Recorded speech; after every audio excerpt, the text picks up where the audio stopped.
my name is Bethea, and I've been an infrastructure engineer and SRE, a production engineer, or whatever.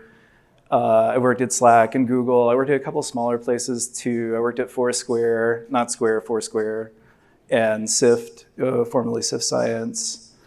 What I really like to do is, I'm like a software engineer, but I'm like bad at math.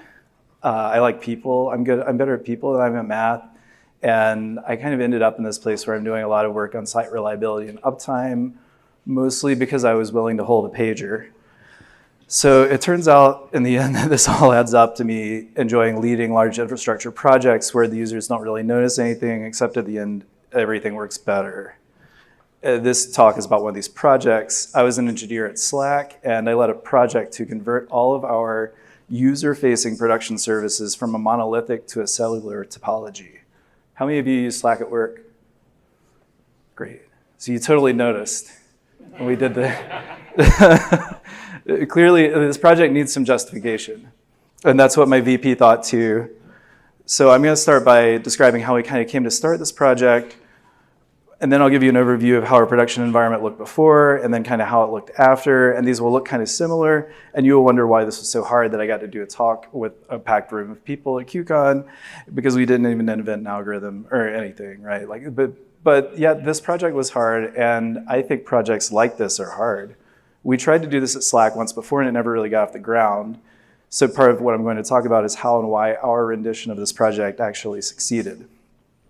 And so one thing I would ask you to consider as you're kind of listening to this talk is these large migration projects often fail or run aground even when you thought they would be simple, just changing kind of one system to another system. We're not even writing new software. A lot of the time it's just kind of these reconfigurations of software.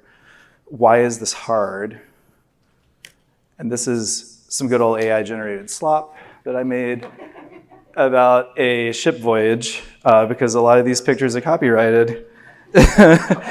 So similarly, we can ask, like, why did it used to be hard to sail a ship across the ocean, right? Like, you know where you're starting from, you know where you want to end up, but it was still hard. And I think the big projects like these are similar, like these exploratory voyages that we used to do, where you kind of know where you're going, but you don't know exactly how you'll get there. And I think that's very confusing. It can be hard for organizations. So like all the best projects, this project was born from fear, anger, lost revenue, and a bad graph. So one day we're just slacking along, doing our projects, running the site or whatever, and this happens. And this is a graph of TCP transmits split by availability zone in Amazon US East 1. For us, TCP transmits have always been a pretty clear sign that something is going wrong.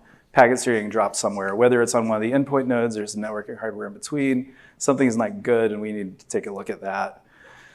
If you look at the monitoring and kind of like do a little mental math, you can see that we have more of these drop packets in one AZ than the others. And you can see that the one kind of sums to the same as the second two. So we got the idea that this was about packets being lost traveling from that AZ into the other two AZs. And we were like, well, that's bad. AWS, like, we basically called AWS. We did the thing where you file your support ticket, and they're like, we were looking at it, and then we're all sitting on Zoom kind of like, And then they found network link and they fixed it, and all our errors went away, yay. And then a few hours later, there was an automated system that put the link back in service, and it went down again, boo. And so we called AWS again, and they processed our ticket, and they fixed it again, yay. And we were tired. We were just like, why did we have to go through this? Like, why did our users have to endure this? We built this distributed system, and it really ought to be able to deal with a single AZ being entirely unavailable. Why did we surface errors? Why didn't we just steer around the bad availability zone? Like, it's in the name availability zone. Like, you're supposed to be able to build availability out of these things, multiples of them. We do a lot of trying to detect errors in distributed systems. Like, why didn't that save us here either? So first, let's take a look at the architecture of Slack. It's a little different from what you'll see at other sites, but not that weird. What we do is we have these edge regions where we terminate SSL close to users. We'll get you a WebSocket out there. We'll serve files, stuff like that that makes sense to push close to the users. But then the most important work on the site all actually happens inside US East 1. Well, that's where we retrieve channel histories. If you post a message, that's where the fan out starts. All that happens in one region, US East 1. So what we do is we forward the traffic into this internal load balancing layer that you can see here that fronts each availability zone. And then these internal load balancers direct the traffic into a web app, which is kind of what you're thinking. It's based in Hack, and it processes HTTP requests for users with the help of backend services and data stores. So we were like, oh, well, you would look at this and be like, well, we could just stop sending traffic to that AZ, and this would just work, right? Like we should just have done that when we had the outage. But that didn't work because this slide is a lie, because this is actually what everything looks like behind the web app servers. So you can see what's kind of going on here. This is kind of spiritually descended from these 3-tier architectures that we know, right? You've got a reverse proxy, and then you've got an app server that terminates HTTP, and then you've got some databases behind it that it gets data from to answer these questions. We've just got this kind of extra layer of reverse proxies because we're crossing a regional boundary. And we've got a whole bunch of different services at the top of the database, including Memcache. There's a pub subsystem that does fan out. There's a search tree, stuff that is useful and to the web app in answering these queries. And you'll notice that most of these services are actually being accessed cross AZ because that was how we built them out, basically. We were kind of counting on failover happening. We weren't paying attention when we set up this part of the stack. And it turns out we got even more problems than that, right? So our main data store is Vitesse, which is a sort of coordination layer, sharding layer on top of MySQL in the end. And it's strongly consistent. It needs a single write point for any given piece of data, and you have to manage failover within the system. So you can't kind of just stop sending Vitesse traffic in one zone, right? Like if that zone contains the primary for a shard, you actually need to do an operation in Vitesse to fail over primariness mastership of that shard to a different availability zone. So we've got our work cut out for us at this point. We couldn't pop the AZ out front end load balancing, but maybe we could do this automated thing I was talking about, right? Like just have the computers figure it out themselves and kind of be like, oh, that's not really good anymore. We just have the app servers manage their own backends and fail away from the impacted AZ. Well, this is like a simplified waterfall. This is a chunk of a waterfall graph between the web app and its backends. So once an API request from a user gets in there, there's actually a lot of fan out, right? Like it's not just these 5 RPCs, it's maybe like 100 RPCs. And I'm kind of like wave our hands, like if you need to do 100 RPCs to your backends and you're living with a 1% error rate, like you're probably not gonna ever assemble a whole HTTP request, right? Well, without a bunch of retries, things getting slow and messy. And then conversely, once the app server is kind of trying to handle things, the only reasonable response to like, I'm serving a lot of errors, I'm missing a lot of my backends, is for it to just kind of lame duck itself to the load balancer and get taken out. And this is viscerally unnerving to me, right? Because we are forced to face this idea that like, if these web app servers all have the same backend dependencies and they're starting to lame duck themselves because one of these backends that they're failing or that they're fanning in on is failing, we'd have a big possibility for cascading failure across the site. Another consideration is like in Memcache, you mostly shard your data via clients hashing over backend, you use consistent hashing. And so clients in the affected AZ had a different view of their backends in the Memcache ring. So we would get cache items duplicated in the Memcache ring. There's like some little consistency issues in there, and they can be found missing when they actually exist. And that's a recipe for database pressure, which again, fanning in, overloading the site in a bad way.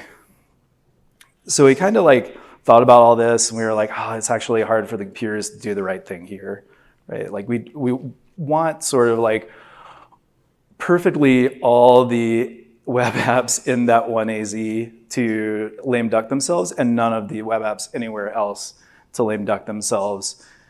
And then we got to do some stuff with the test, but we'll talk about it later. It just felt bad. But we were humans and we could see the graphs, and we were like sitting on the Zoom call being like, maybe we should drain this availability zone. And so if we had a button, like if we could have smashed the button, we would have smashed the button and we would have done it. But we were also worried that if we removed traffic entirely from one AZ, it would maybe overload the other two AZ and send the site in cascading failure, right? We're kind of limping along at this point. Originally, we're serving like 1% errors. We are not an RSLO, but it's not as bad as it could be. And we were afraid that we could send it in cascading failure and make it worse. We just didn't, we had like some ideas, but we didn't really trust it. And it's really scary to do things for the first time in an incident. So what actually happened is we just kind of sat on Zoom and talked about it for a while, and then AWS fixed it while we were talking about it. And then we felt bad. And I felt bad enough that I like wrote a post in Slack, because that's what we did there. And it was called, "We should be able to drain an AZ." And everybody was kind of like, yeah, we should. Why, can we? Yeah. And then we made a plan. So I'm gonna start by talking about cells. You've been waiting for me talking about cells. In our implementation, a cell is an AZ. A cell is a set of services in an AZ, and the set may be drained or removed from service as a unit. This is kind of what we ended up looking like. I will return to this a few times as I talk. Here's the goals that we needed to satisfy.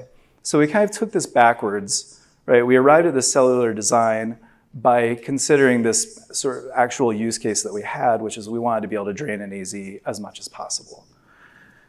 So our goals are to remove as much traffic as possible from an AZ within 5 minutes. And this is just kind of table stakes when you're in like, 4 or 5 nines and higher territory. You need tools that work fast because you only get to have a little bit of downtime.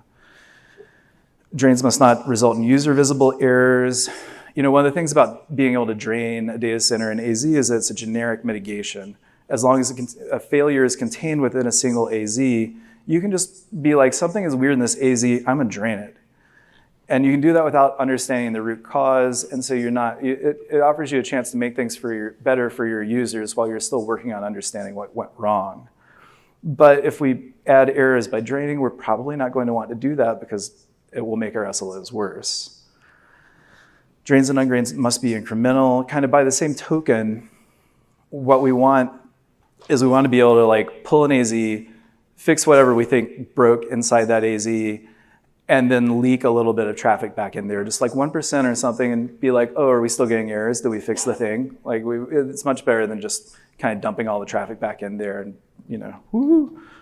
So we wanted to be very incremental to like a 1% layer. And finally, the draining mechanism must not rely on the impacted AZ. Sometimes, especially when we have these big network outages, you'll see some of the first things that we did when we were trying to make this work is we would kind of like SSH around the servers and make them lame duck themselves. And we just did not want to be in a place where we were trying to do that on the end of a bad network link and a real big incident. Okay, so now I'm going to talk about the ways that we did it and kind of back into how we choose to do those things. And the first one, this is pretty straightforward, and it's kind of the thing that you're probably already thinking about, right? Siloing. So we have servers in one AZ, and they just talk to upstream servers in that same AZ. It's pretty simple, and for services that it works great. We ended up, this is mostly a matter of configuration for services that are okay with this. We did some help in like the service discovery layer and our internal service mesh to support this, but you don't really need to do all that stuff. Other services on the other end of difficulty, we have Bethea, where, as I mentioned, we kind of have to internally manage the draining, right? Anything that's strongly consistent is in your architecture is probably going to need to have writes processed through a sort of single primary point. So you'll have to do some kind of failover. In our case, we're actually able to do this faster than it seems in Bethea because each of these shards is sort of independent. As long as sort of there's not too much pressure on the database overall, you can start flipping the shards in parallel and actually go quite quickly. We ended up building features into like some auto healing machinery that we have for Bethea that would let us do this really quickly. So then we start thinking like, well, what do we choose for each service and kind of why? And I've mentioned some things about like state and strong consistency, but it would be nice to have something a little more principled to think about here. like I said, we like the siloing at the best we can do it, right? Service centers don't have to manage drains for themselves. They get to have 3 or 4 isolated instances of their service, so the blast radius of failures is better. But in practice, they can't all do that, and services that can do this and can't do that sort of break down by this idea of stateful or stateless, right? Like, is the service a system of record for some piece of data? If so, it will probably be harder to just silo. And further than that, we can look at the CAP theorem a little bit to get an idea, right? Like we know the CAP theorem tells us that a system can be available during a during a network partition, or it can be consistent during a network partition, but not both. But actually in practice, this ends up being like a little more of a continuum, right? There are different pieces of software, storage software, that like kind of satisfy this differently with different properties. So when you look here, we've got the web app, which is our kind of canonical stateless thing, right? It's just kind of processing based on stuff it gets from data stores. And then we've got Bethea on the other end, and that's strongly consistent. In the middle, we actually have stuff like our pub/sub layer or the memcache, right? Like, and it turned out that we were using memcache as a strongly consistent data store, which is kind of the default thing that you do because you're just always writing to one memcache node and then reading out of that memcache node again. So this didn't really work out great for us, but we found that there were many places in our application where we had kind of trusted that we would have strongly consistent semantics. So one of the things that we ended up doing for memcache, and this is sort of me trying to give you a little bit of flavor around the decision-making process, is we set up a series of per cell memcaches, right? And then we maintained a global memcache layer, and we sort of slowly, call site by call site, migrated from the old system to the new system. And let's look at one other thing here. So we've got this other idea of services that need to be global, but they're kind of built on these strongly consistent data stores. For example, we used Console for service discovery. Console, and underneath it all, has a consensus database that is strongly consistent. And so a Console cluster tends to fail as a unit and totally. So what we used to do is we had many of these Console clusters. They're striped across all the availability zones. Eventually, we were able to bring down the number of Console clusters in each availability zone into a high and low priority. And then we use our XDS control plane. XDS is the sort of Envoy API for dynamic configuration. And we were also able to use that for service discovery information, since that's just a subset of what it's already doing. And so we have this eventually consistent read layer where you see the global XDS control plane over the top. And it sits on top of these per AZ Console clusters and kind of assembles the information and presents it to them. And by maintaining this as an eventually consistent service, if you have to run global services, I really recommend that they be eventually consistent as much as possible. It's just the data model makes recovery, sharding scaling much simpler. It's a pretty safe choice for you. You can also see that we've brought down the number of Console clusters, and I'll talk about that later. There's a way in doing this project that we were able to kind of do some things that we've been putting off, some housekeeping. Finally, there's the drain mechanism itself. We have traffic control via the envoys and the XDS to get the drains. As mentioned, the first implementation, we would use servers to health check down. That's why you see a duck emoji. But we decided that that wasn't incremental or kind of nice enough for the data. So we ended up actually, there's a very nice feature in the Envoy configuration called traffic weighting. And we could just say like, okay, by default, everybody gets 33%. But then when we drain, we will set this cell to 0%. And hey, it just works. All right. So now we'll back out. Here's our original diagram. This is where we started. And again, here's kind of where we ended up. I'm gonna flip back and forth a couple times. You can see like we have less lines now. Like things are nice and orderly. And you can see, I'm glad that the slide's laid out this way. We've controlled the cross-AZ traffic in some pretty nice ways, right? Like we just have a few services that are kind of talking about cross-AZ now, and we're being choosy about them.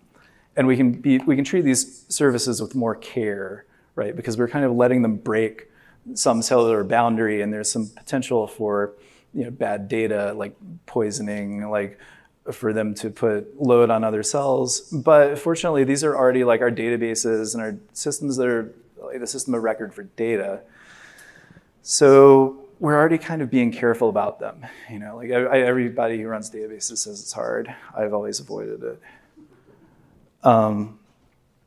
This also gives us kind of a model for bringing up a new availability zone if we want to, because we can just kind of like build one of these things out, build the data storage systems, start the replication underneath, and then kind of build the other layers up from the bottom and eventually enable them in load balancing. So if we want to move around, do more or less AZs, stuff like that in the future, it becomes more like doing one event. Okay, talk's over. Just kidding. Not so fast. Okay, so I did say we tried and failed to do this before, and this looks pretty simple, and I've explained it to you in a nice way. So why did we succeed this time?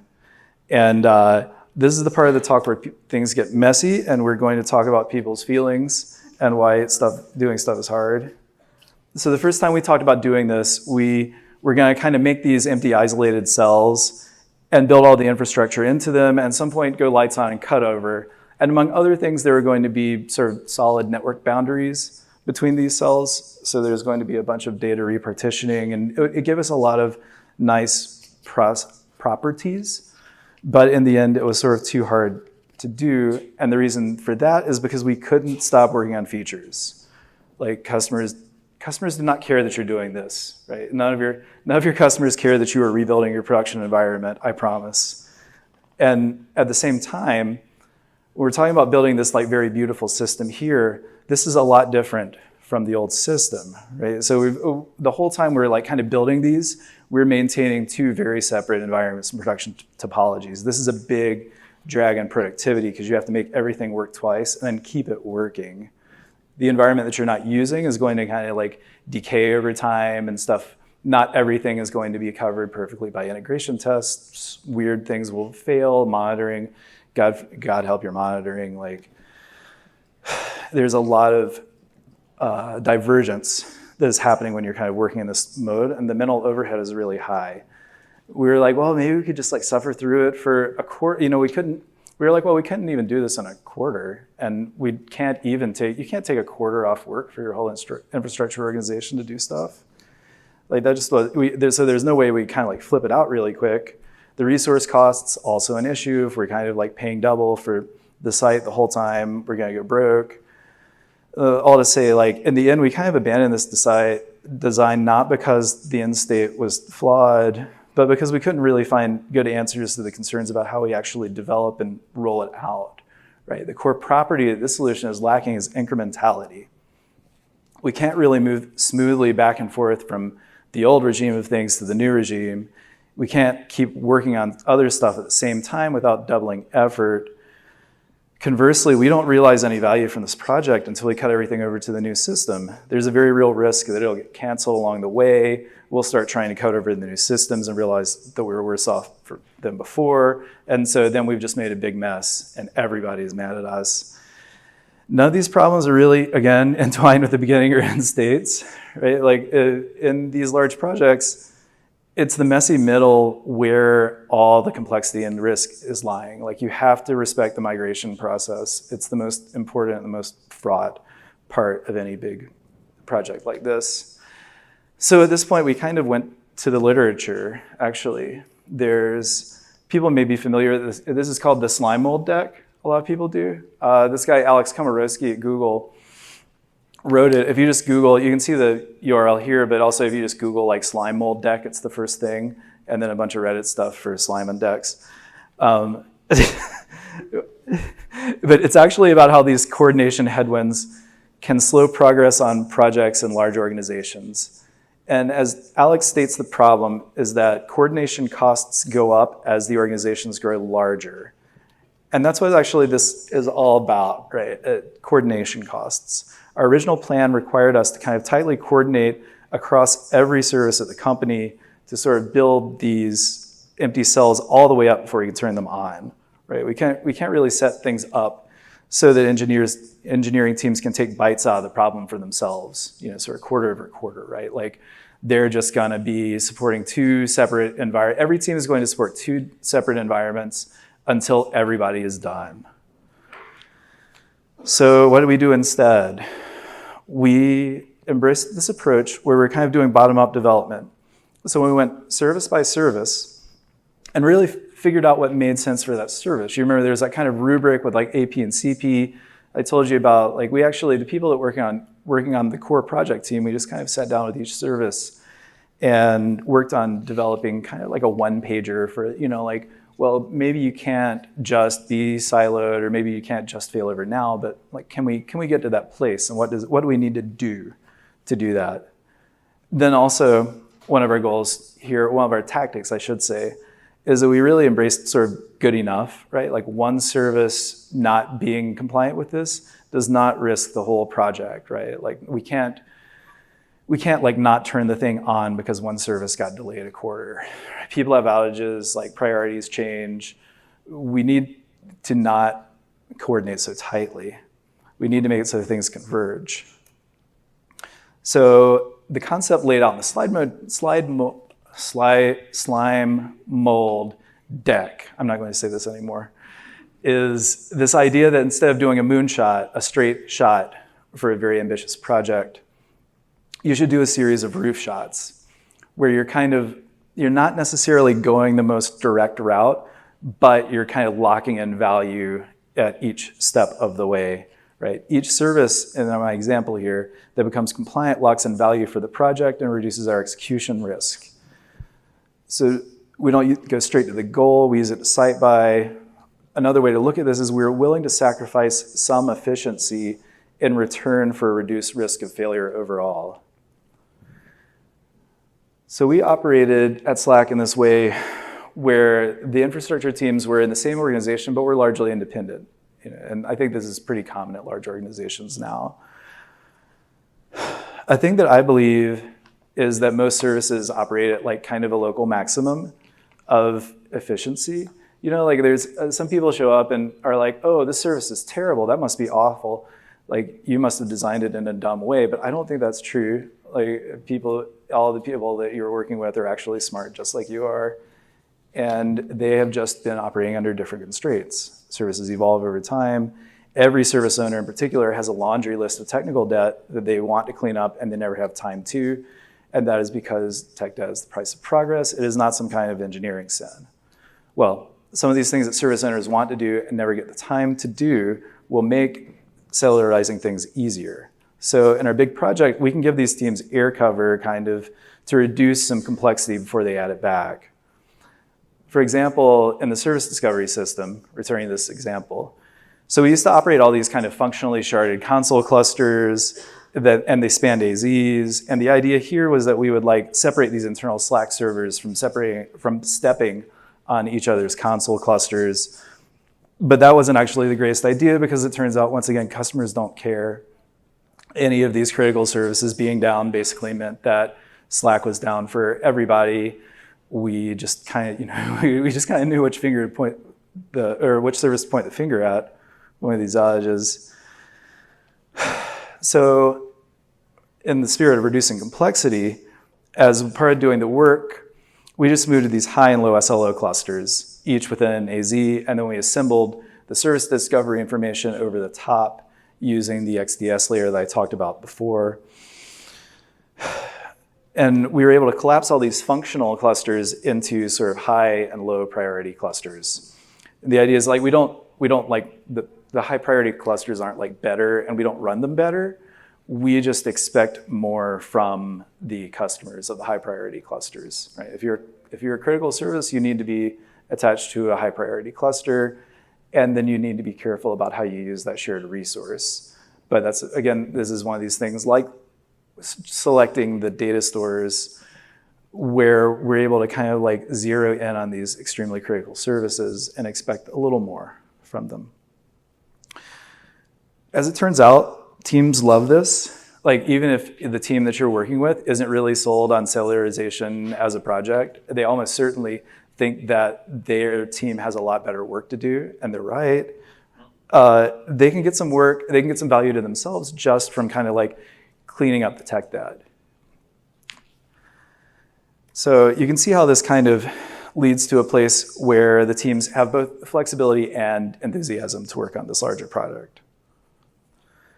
Okay, now I'm going to talk about the sort of cadence that we used in this project. So I started with this one pager, which is we should be able to drain AZ, and I kind of circulated it to a bunch of engineers from different teams that I knew and trusted. The goal here is really to identify anything that just obviously won't work. You don't need to plan this project all the way to the end from the beginning. Most of the time, you're looking for reasons to stop. You can bring this to institutional design review processes, just circulate it to people and listen to everybody's opposition to why it won't work. You know, at this point, you haven't really spent a lot of effort. We haven't spent a lot of effort organizationally on making this project work. So if it doesn't work, that's fine. We didn't waste too much effort here. At the end of this phase, in return, you should have enough confidence that you can go to the engineering management, go through whatever processes you need, and get agreement to run a pilot for a quarter or two. There's sort of a theme here where we're gradually like committing more as we gain confidence.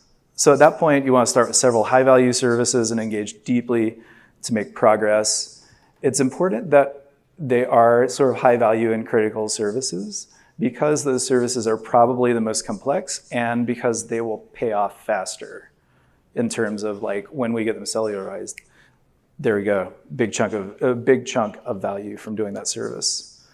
We also know that the complexity of the problem is tractable, and we get some ideas about like the common infrastructure that we'll build to help. At the end of this phase, we'll attain organizational buy-in again through the management chain to expand to all critical services. And this is going to be kind of the longest phase of the project, right? So at this point, you can imagine there's kind of like a graph of, you know, like engineers over time. And this is definitely like kind of the fattest part of the graph, right? And then we'll start tailing off later. At the end of this phase, what we really want to do is all services have items in their roadmap, or we've decided they're just not worth doing. And we start tracking our progress really heavily during this phase. One thing that we do is we regularly would like do drains of the AZ to kind of like see how much we can get, you know? And then like kind of week over week, you can make a graph that's like, we removed more and more bandwidth, and it goes up, hopefully. And then we can also like build the infrastructure. And you know, I mentioned we can do some things to help people in the service mesh, but there's also like deployment tooling, job control. This is the part where like your kind of shared infrastructure tooling and systems will need to start changing to accommodate. Finally, in the last phase of this project, we're going to wind down where we set things up that so like kind of the happy path for new services is going to be siloed by AZ. You have to like go outside some guardrails in the configuration to make a global service. We make sure that our long-term work for non-compliant services is tracked in roadmaps and OKRs. And then any work that doesn't make the cut, we have incident review processes. So as long as we're kind of tracking these things that we decide not to do, we can always bring them back up in response to a need. So now I'm going to go and talk about kind of what I mean by doing things just good enough, right? Like at some point, the juice isn't worth the squeeze, as we say. Like we had data warehousing systems at Slack that were basically just used by data analysts. You know, maybe there's some batch processes that run, but user queries basically never touch those data warehouses. We don't really care if they become cellular or not. Like that's fine. You know, if we decide it's really important at some point, sure, but we're here kind of on behalf of the customers. So it's probably fine to stop before we get to those, but again, as with the rubric before, we want like some kind of structured way to think about this, right? Our two concerns are really, how do we figure out where to stop, and how do we keep what we've gained despite not doing literally everything in our environment? So we figured out where to stop by working with each service to figure out sort of the criticality of that service, right? Like, does a key user path like chat.postMessage, for example, is the name of the API method that you use to post a message into Slack. If chat.postMessage needs to touch your service before it can return, you are very critical. You are really important for us to convert. But then kind of side by side, we want to have some idea about difficulty. And so that's where the getting together with each service team and writing this kind of one-pager about like what it would mean, what we think the best solution for that team is, and how much effort it will kind of take us to get there. And you can use this to gauge like difficulty. And then this tuple of sort of criticality, importance, and difficulty.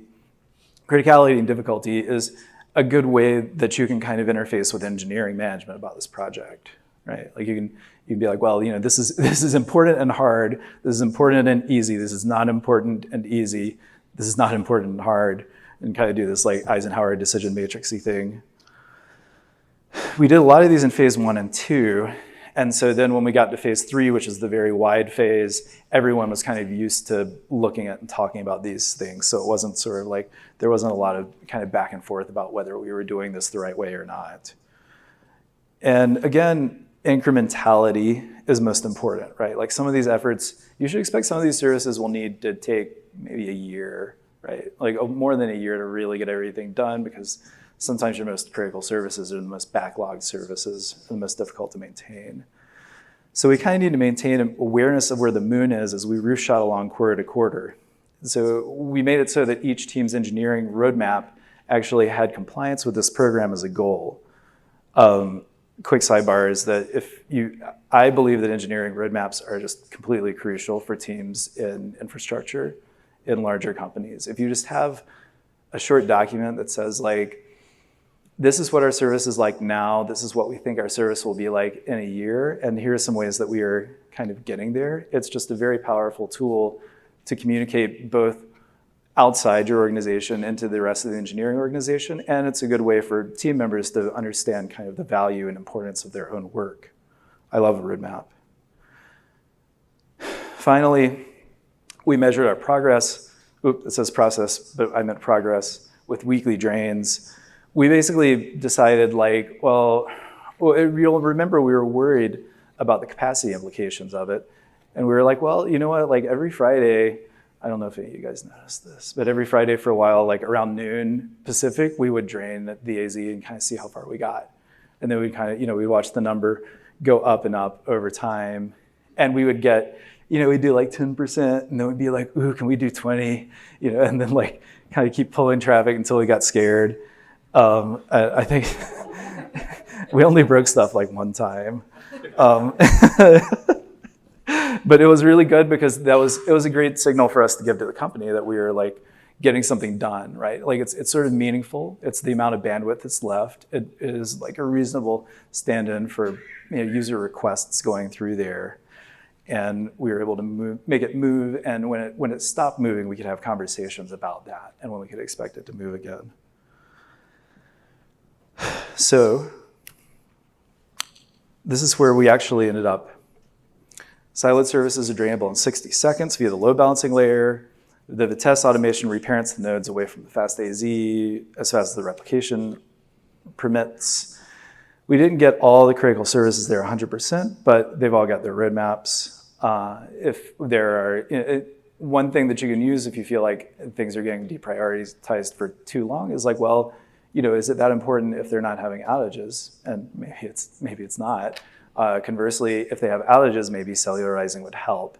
And so this is a really good thing to include in your incident review process. We've sort of built into all our relevant infrastructure systems this kind of default happy path, which is siloed per AZ configurations. We're doing regular drains. At some point, we were like, well, we're just kind of doing these enough now that we don't need to do them every Friday. So once you're kind of like in the cycle, then you start having like a good feeling about your capacity planning and you're able to do it. And this is something that you can do if there's an outage. Finally, we got a little bit of a savings because we reduced cross-AZ data transfer costs. That was nice. So the question that people always ask is like, well, do you really drain? Like, do you really? Yeah, and yeah, like we do. And you get to use it more and more over time. You can use it for these kind of like single AZ AWS outages, but then you can also use it to help you do deploys, right? So we use the same database that we kind of power the front end drains from. We just open the same one up to internal service mesh customers. And then they can kind of like roll forward, roll back their services. And it actually opens up this new kind of like what sort of a blue-greenish deploy method, right? Where instead of just having like blue-green, you have like AZ1, 2, 3, 4. And then if you want to deploy some software, you just drain one of those AZs, pop the new software on it, undrain to 1%, 10%, 20%, whatever, and step it up that way. So you can do that, and it'll give you it can give you a cleaner rollback experience than just kind of like popping binaries like some people do. Siloing is helpful in other ways too. Sometimes you can have like a poisonous deploy of a service where it's not, the service itself is okay, but it's causing another service to crash somehow. The siloing just kind of helps naturally because of that. Like you can sort of only endanger your upstream services in your own AZ. And in general, we got to a place where if something looks wrong and it's bounded by an AZ, generic mitigation, I'm like, let's just try a drain and see if it gets better. Drains are fast, drains are easy to undo, and we don't have to root cause our problems anymore. Finally, what do we learn about running infrastructure projects in a decentralized environment? You really have to listen to people, and you really have to move gradually and incrementally. You have to remember that every service is operating at a local maximum, and the way things are is not because people are foolish. It's because of the evolutionary pressures that shape the development of your system. Projects like this can actually provide potential energy to help these services escape from their local maximum to something better.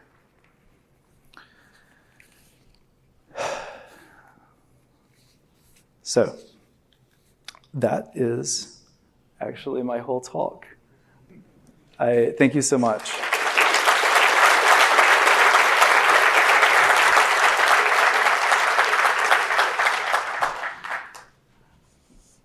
I have one quick question.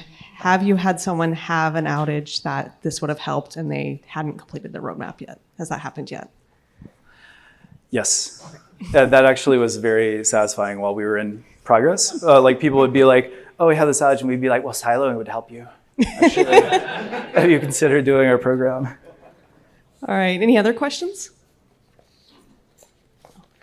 Back, middle. Oh. Sorry, I'm making my way. Yep.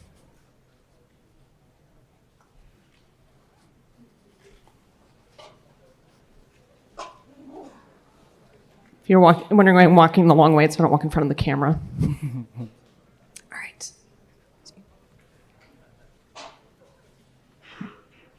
Who was it out there?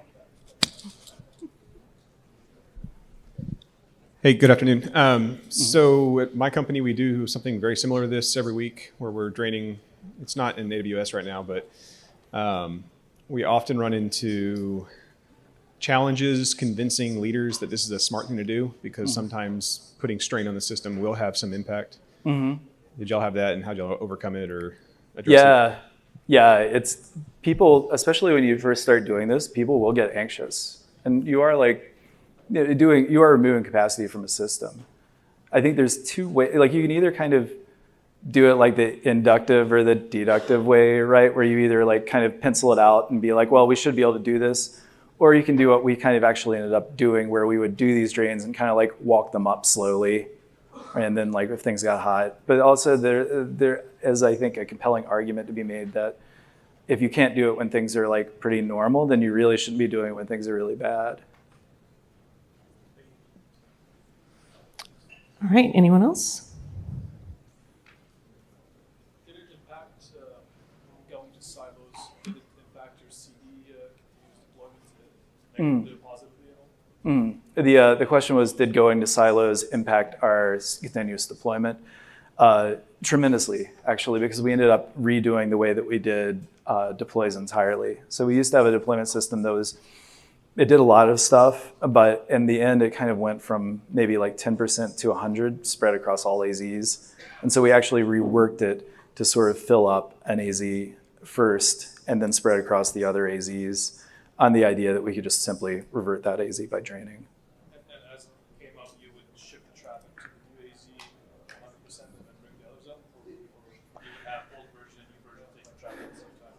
I think we were doing a little bit of a hybrid version just for historical reasons, where we would sort of roll that AZ forward by popping the binaries, right? By just flipping the binaries. But then at the end, like if we needed to revert during the process, we would just pull traffic. Yeah. Any more questions? All right. Thank you, everyone. Thank you.